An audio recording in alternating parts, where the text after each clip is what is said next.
Sobat Triguns, ada yang baru nih dari SMPN 3 Gunung Sindur, yaitu kita punya program podcast. Mau tahu keseruannya? Yuk tonton video berikut ini. Sebelumnya jangan lupa like, comment, and subscribe. Bye-bye. Halo Sobat Triguns, kali ini kita telah kedatangan siswi berprestasi dari SMPN 3 Gunung Sindur nih. Yuk kita kenalan bersama mereka. Halo semuanya, aku Arisya Putri dari kelas 96. Halo semuanya, saya Renata Cecilia Ardiani dari kelas 95. Oke, kali ini kita akan membahas tentang buku yang telah mereka tulis nih, yaitu dengan judul Perubahan Itu Nyata. Buku ini telah diterbitkan di Gramedia. Jadi bagi kalian yang berminat boleh langsung nih ke Gramedia untuk cari tahu tentang buku ini. Namun sebelumnya mari kita cari tahu dulu bagaimana proses mereka dalam menulis buku ini. Oke, kalian kan telah menulis buku ini nih, tentu banyak pengalaman dong dan proses yang dilalui dalam membuat buku ini. Oke, bagaimana sih awal mulanya? Kenapa kalian bisa tiba-tiba menulis buku ini? Kalau saya itu awal mula saya bisa menulis itu dari presisi saya kelas 8. Nah dari situ tuh saya awalnya mencoba-coba untuk buat buku dari pengalaman saya sendiri. Saya tuh pengen banget mengungkapin keresahan saya, tapi berupa buku yang bisa dibaca oleh banyak orang. Dan juga saya juga baca di buku-buku itu literasi di Indonesia itu masih terbilang rendah. Nah maka dari itu saya tuh pengen membuat buku yang bermanfaat dan bisa dibaca oleh banyak orang. Wah, jadi alasan kamu adalah karena kamu tahu tingkat literasi di Indonesia itu memang sangat rendah. Salah satunya adalah mereka malas membaca. Jadi kamu berupaya nih agar para siswa-siswi itu mau gitu membaca dari apa yang kamu tuliskan. Oke. Bagaimana kalau Renata? Saya awal mula menulis karena memang menulis itu adalah salah satu dari hobi saya. Saya juga ingin menjadi penulis yang dapat menulis banyak buku. Saya juga hobi untuk menulis cerita saya hari ini. Jadi kalau saya curhat atau ingin bercerita, saya bercerita dengan tulisan saya sendiri. Wah, berarti sinkron sekali ya. Jadi buku yang kamu tulis ini memang dari kebiasaan kamu, setiap apa yang kamu rasakan kamu tuliskan. Iya. Oke. Kalau bicara tentang cita-cita nih, ada hubungannya nggak sih cita-cita yang kamu mau dengan apa yang kamu tulis ini? Kalau saya bisa dibilang enggak, karena cita-cita saya itu jadi dokter bedah. Tapi saat membuat buku ini tuh awalnya cuma mencoba aja. Dari perasaan yang sering saya alami itu insecure, terus saya tuangkan ke dalam berupa tulisan yang saya buat menjadi buku. Jadi nggak ada hubungannya antara cita-cita sama membuat buku ini. Jadi membuat buku tuh awalnya dari hobi saya suka membaca. Nah, saya tuh pengen banget membuat buku sendiri.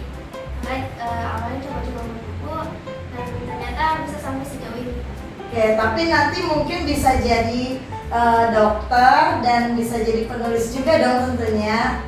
Oke, kalau Renata apa nih cita-cita kamu? Kalau cita-cita saya ingin menjadi dokter ahli bedah juga dan ingin juga menjadi penulis. Jadi dokter ahli bedah sekaligus penulis buku. Oh, berarti dua-duanya mau jadi dokter ya? Iya. Dan semoga saja nanti bisa jadi dokter juga, bisa jadi penulis juga. Ini semoga cita-citanya tercapai ya. Oke, kalian kan di sini ada beberapa subtema buku ya. Kalau Adis itu bicara tentang insecure. Gimana sih mulanya kamu kok kepikiran nih? Nulis tema insecure aja ah. apa gitu yang mendasari kamu untuk menulis tema itu? Dari saya yang pengen banget buat mengungkapin keresahan saya dan juga pengen bercerita kepada banyak orang melalui buku bahwa saya itu pernah merasakan insecure dan bagaimana saya dalam menghadapi dan mengatasi cara insecure tersebut. Oh, jadi awalnya kamu tuh insecure ya? Terus kamu mau ngungkapin itu bahwa nggak boleh insecure gitu. Sekarang kamu jadi udah mulai tidak insecure lagi dong? Ya, sudah mulai percaya diri. Ya, awalnya kan saya tuh takut buat presentasi, maju ke depan, menjawab pertanyaan guru, itu selalu ragu-ragu. Nah, saya berpikir itu yang membuat saya itu stuck di situ-situ aja dan nggak berkembang. Nah, makanya saya pengen keluar zona nyaman dan mencoba mengeksplor hal baru, yaitu membuat buku dari pengalaman saya sendiri yang saya rasakan. Oke, pasti kan nih setiap manusia itu pernah mengalami insecure. Tetapi yang membuat dia keluar dari zona nyaman itu biar dia tidak insecure lagi diri dia sendiri dong. Iya. Jadi kita harus keluar dari zona nyaman tersebut agar tidak stuck di situ-situ saja. Oke, kalau Renata judul buku subbabnya yaitu tentang mengolah tempurung kelapa membuka pintu surga. Wah, ini menarik sekali judulnya. Itu bagaimana mulainya kamu mau menulis buku dengan tema tersebut? Dari awal kelas 8 saya membuat satu set alat pelindung dari tempurung kelapa, dan dimana saya membuatnya itu menggunakan limbah di lingkungan sekitar saya. Nah, saya juga ngaji kan, jadi saya juga mengetahui bagaimana hadis-hadis tentang mengolah barang yang tidak bermanfaat menjadi barang yang bermanfaat. Ada di hadis Muslim. Itu di hadis itu dijelaskan apa kalau boleh tahu? Yang menjelaskan tentang Nabi Muhammad yang mengajarkan umatnya untuk selalu memanfaatkan apa yang ada. Berarti kamu berpikiran ya kalau tempurung kelapa itu sebenarnya tidak berguna. Iya, sebenarnya dari banyak orang bilang tempurung kelapa itu gak berguna. Seperti kayak apa sih? Itu apa sih? Apa sih? Gitu. Setiap orang selalu bilangnya gitu. Saya berpikir untuk membuat yang dari orang-orang itu menganggap remeh tempurung kelapa tersebut, jadi wah ternyata ini bisa jadi begini, wah ternyata ini bisa jadi gini. Jadi kamu ya ibu juga nggak akan terpikirkan wah ternyata tempurung kelapa itu bisa menjadi sesuatu yang sangat estetik ya. Iya. Karena sebagian orang juga pasti beranggapan tempurung kelapa untuk apa sih? Tapi kamu mau membuktikan bahwa tempurung kelapa itu banyak manfaatnya. Salah satunya kamu buat sebagai satu set tempat minum. Ya itu berarti keren banget tuh. Oke, kalau Renata tentang tempat minum, kalau Adis tentang insecure. Itu berarti didasarkan pada pengalaman kalian sendiri ya dalam menulis tersebut. Nah, dalam menulis tentunya kalian nggak bisa dong menulis sendiri buku ini, pasti ada pihak yang membantu. Coba diceritakan siapa saja nih yang berperan dalam membantu penulisan kalian? Ada banyak orang yang membantu saya dalam proses membuat buku ini. Itu ada ayah, kakak, ibu dan bapak guru yang selalu membantu saya, dan pembimbing yang memang membantu saya dalam merevisi buku yang saya buat. Ayah sendiri sih selalu mendukung dan mensupport apa yang saya lakukan. Kakak juga selalu membantu memberikan kalimat-kalimat yang memang saya tulis di buku sebagai inspirasi saya, dan bapak ibu guru yang selalu membimbing saya dengan baik, dan pembimbing yang selalu merevisi direvisi dari tulisan yang saya buat. Oke, berarti melalui tahapan proses dan yang paling banyak membantu ayah ya.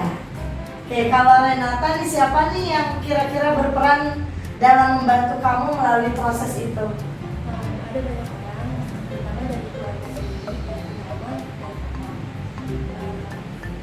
Peran yang paling banyak peran untuk bikin buku ini ya papa, karena papa yang mengerti kosakata, mengerti kata buku.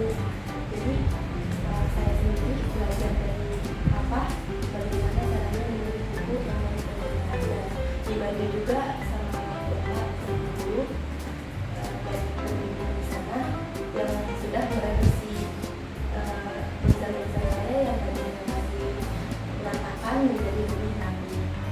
Oke, tantangan kamu dalam menulis buku ini apa? Karena kan dalam menulis buku ini pasti melalui proses pengecekan terlebih dahulu dong, tidak langsung diterbitkan begitu saja.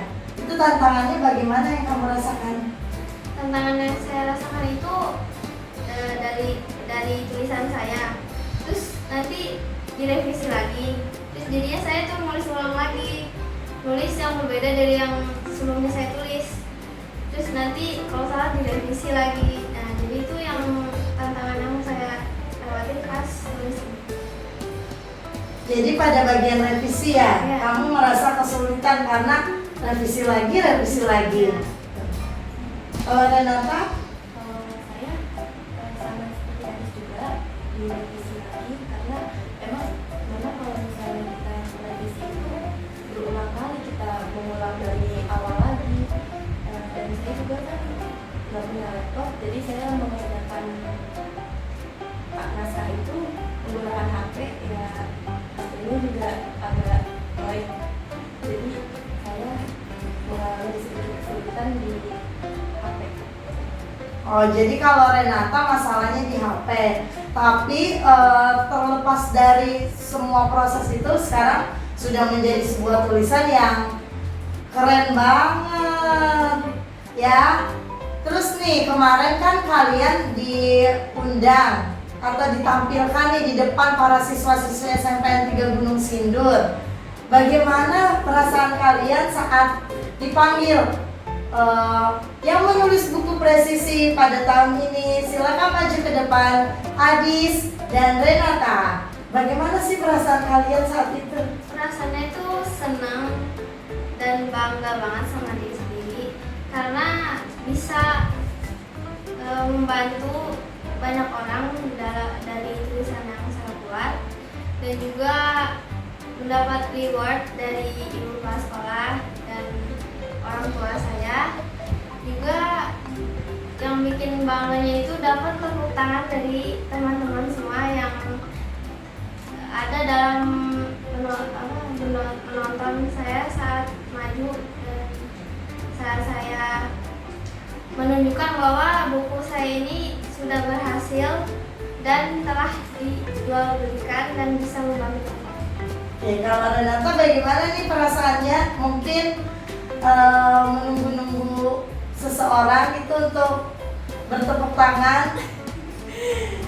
Perasaan saya senang dan bangga karena bisa mengembangkan karya saya, mengembangkan hobi-hobi saya, dan dapat memotivasi teman-teman saya untuk lebih mengembangkan bakatnya.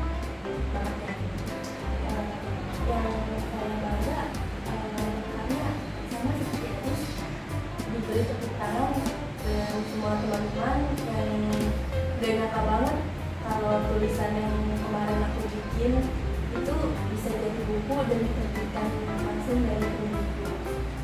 Oke, jadi awal mulanya kalian itu sama sekali tidak menduga bahwa tulisan yang kalian tulis itu lolos. Iya. Karena kan banyak sekali tuh di mana dari para siswa-siswi sekolah lain yang mencoba menulis tetapi belum terpilih untuk diterbitkan menjadi sebuah buku. Berarti perasaannya sangat bangga sekali tentunya ya. Oke, untuk tujuan ke depan nih setelah kalian mengalami proses tersebut, ada nggak sih tujuan ke depan kalian mau seperti apa? Kalau untuk saya sih kan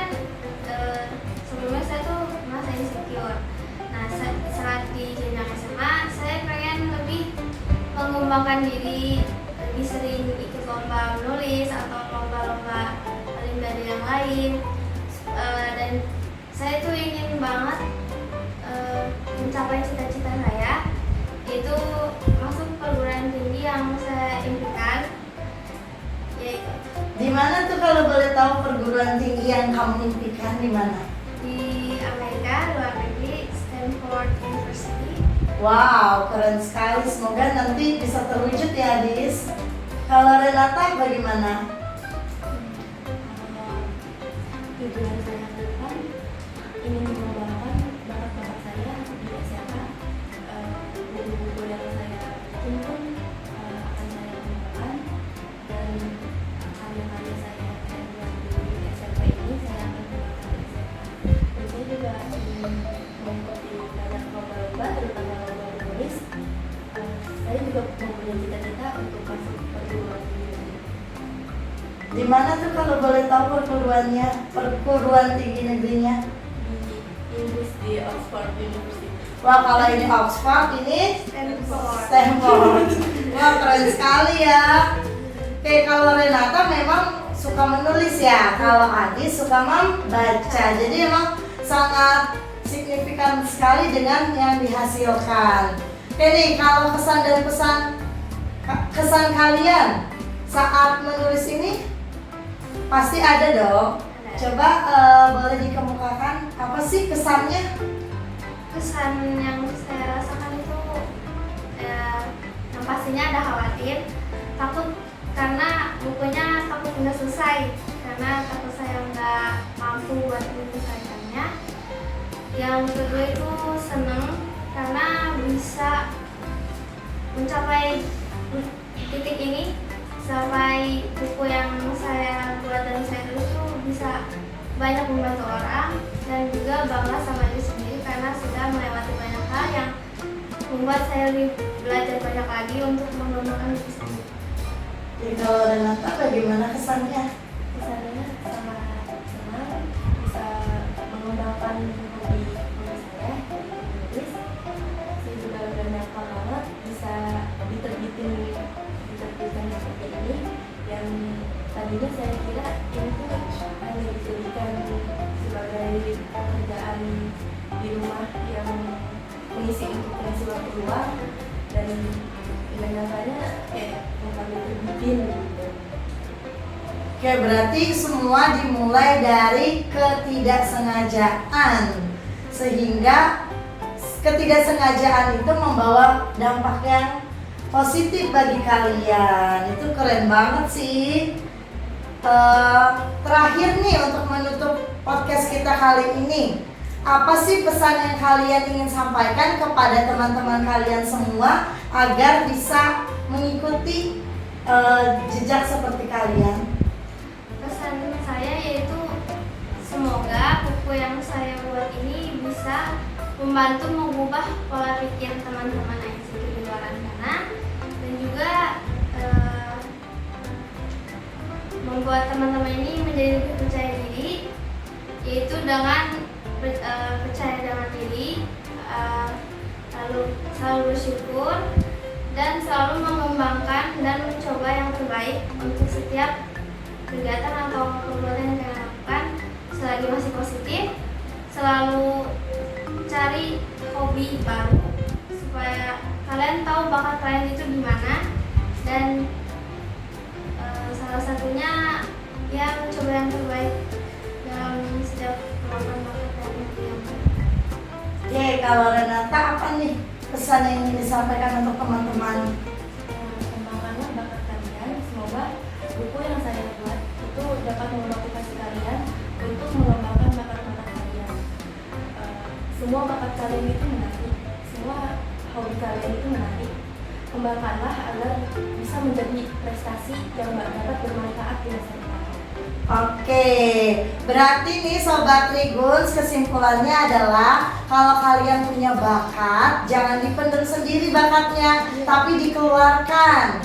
Karena proses itu tidak bisa instan. Dia harus melalui beberapa tahapan sehingga menghasilkan sebuah karya atau hasil yang terbaik. Lakukan apa yang kalian bisa dan jangan pernah takut untuk mencoba sesuatu yang baru. Itu ya intinya ya. Oke, sekian podcast kita pada hari ini. Sampai jumpa di podcast selanjutnya bersama saya Lisna Mayanti Rangkuti. Bye bye.